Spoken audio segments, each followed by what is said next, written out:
Welcome to the Leo. Jaganmohan Reddy మీద విజయవాడలో దాడి ఘటనకు సంబంధించి పోలీసుల వైఫల్యం మరొకసారి బయటపడిందని చెప్పొచ్చు. దాదాపుగా 3 నుంచి 4 రోజులు గడుస్తున్నా ఎవరు దాడి చేశారు అనేది ఇప్పటి వరకు పోలీసులు పట్టుకోలేరు. అయితే ఎవరిని పట్టుకోలేని పోలీసులు ఇప్పుడు అభం శుభం తెలియని దాదాపు 8 మంది మైనర్ బాలలను తీసుకువెళ్ళి వేధిస్తున్నారని చెప్పి ఆ తల్లిదండ్రులందరూ కూడా తీవ్ర ఆగ్రహం చేస్తున్నారు. కేవలం మేము 200 రూపాయలు ఇస్తామంటే రోడ్ షోకు వచ్చాం, ఈరోజు మా పిల్లల మీద హత్యాయత్నం మోపుతున్నారని చెప్పి ఏదైతే విజయవాడలోని అజిత్ నగర్లోని వడ్డెర కాలనీకి చెందిన సింగ్వాసులు ఎవరైతే ఉన్నారో వారంతా కూడా తీవ్ర ఆగ్రహం వ్యక్తం చేస్తున్నారు. ఒకవేళ మా పిల్లలకి ఏదైనా జరిగితే మేము పెట్రోల్ పోసుకుని తగలబెట్టుకోవడం తప్ప మాకు వేరే గత్యంతరం లేదు.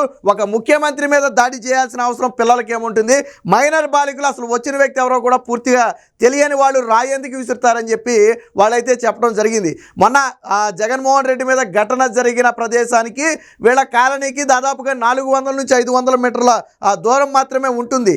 ఎర్లీ మార్నింగే వచ్చి కొంతమంది ఒక ప్రత్యేక బృందం చిన్న విచారణ ఉంది 2 గంటల్లో మేము పంపేస్తామని చెప్పి తీసుకువెళ్ళినటువంటి, అంటే ఇంకా ప్రజలెవరూ కూడా నిద్ర లేవకుండానే వచ్చి పిల్లల్ని తీసుకెళ్ళినటువంటి పోలీసులు దాదాపుగా నిన్న రాత్రి వరకు కూడా వాళ్ళ ఆచూకీ ఎక్కడుందో చెప్పలేదు.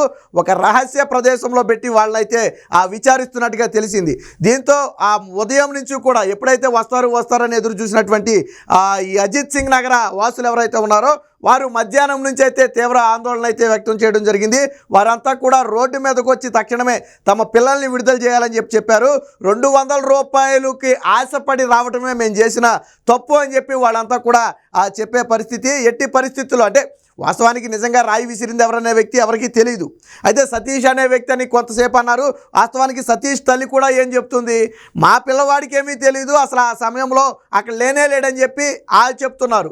బట్ లేదు, 300 రూపాయలు డబ్బులు ఇవ్వలేదని సతీష్ అనే వ్యక్తి రాయి విసిరాడని చెప్పి మరికొన్ని వాదనలు ఉన్నాయి. సో ఏది కూడా స్పష్టత లేదు. ప్రజలు మాత్రం తీవ్ర గందరగోళానికి గురయ్యే పరిస్థితి.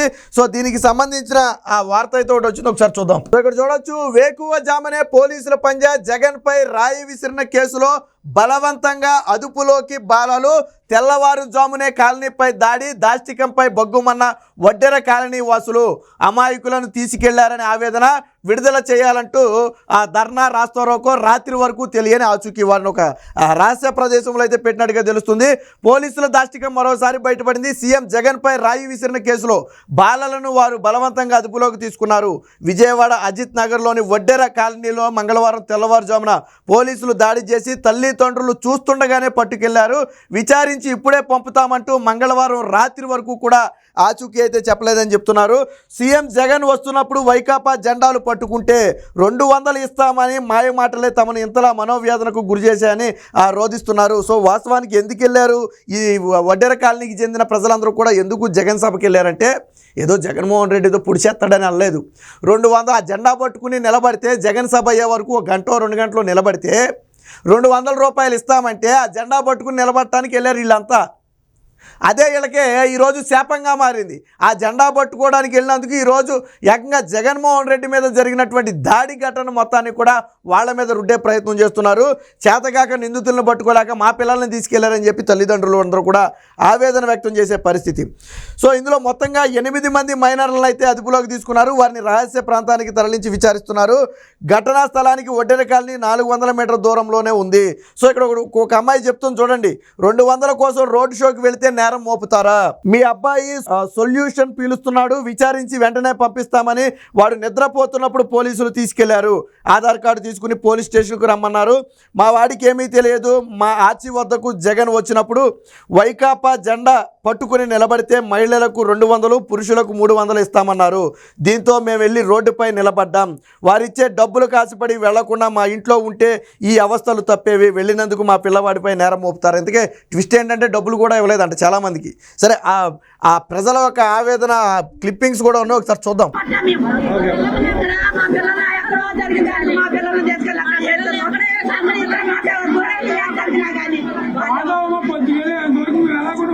సో ఎక్కడో జరిగిన ఘటకు ఇక్కడ మా పిల్లలకు ఏంటి సంబంధం అని చెప్పి ఒక మహిళ అయితే నిలదీస్తుంది. దీనికి సంబంధించి మరిన్ని వీడియోలు ఉన్నాయి, ఒకసారి చూద్దాం. సో పోలీసులతో వాగ్వాదం పడుతున్న ప్రజలను కూడా మనం ఇక్కడ చూడవచ్చు.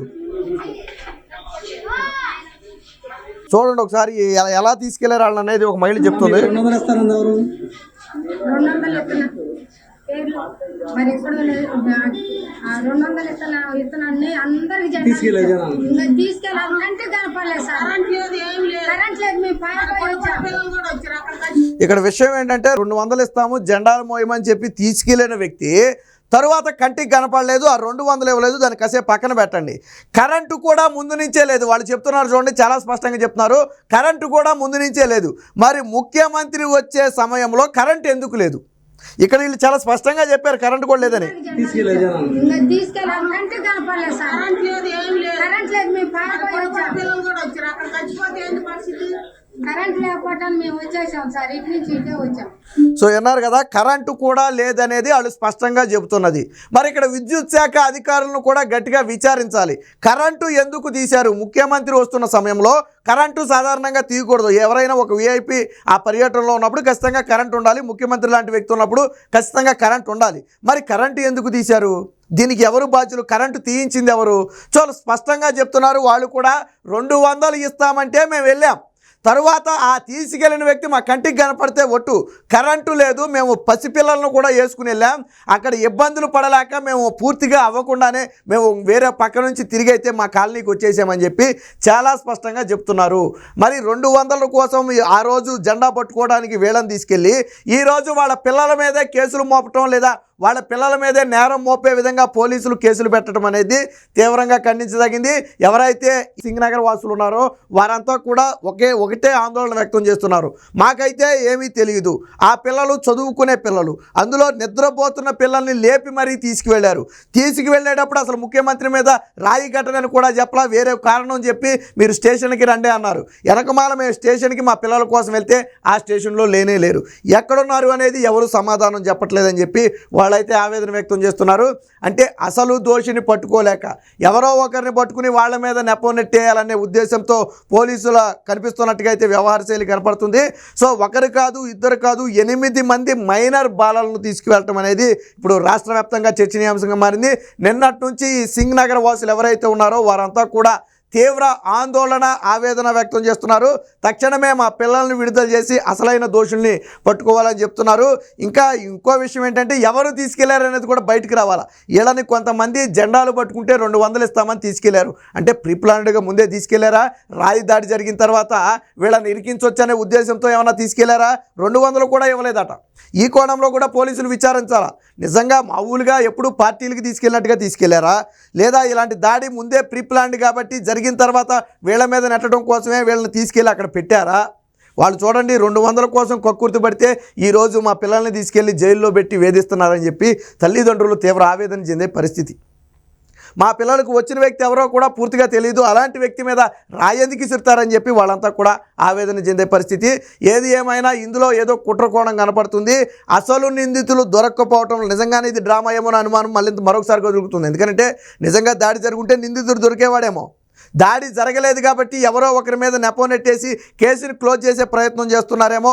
ఒకవేళ కేసు క్లోజ్ చేయకపోతే దాడి జరగలేదు, డ్రామా అని ప్రజలు మభ్యపడతారనే ఒక ఉద్దేశంతోనే ఇలాంటి ప్రయత్నాలు చేస్తున్నట్టుగా తెలుస్తుంది. కాబట్టి పోలీసులు ఎప్పటికైనా నిష్పక్షపాతంగా విచారణ జరపాలి. అభంశుభం తెలియని ఎవరైతే ఈ మైనర్ బాలలు ఉన్నారో వారిని తక్షణమే విడుదల చేసి నిజమైన ఆ దోషి ఎవరైతే ఉన్నారో వారిని పట్టుకోవాలని చెప్పి రాష్ట్ర ప్రజలందరూ కూడా కోరుకునే పరిస్థితి.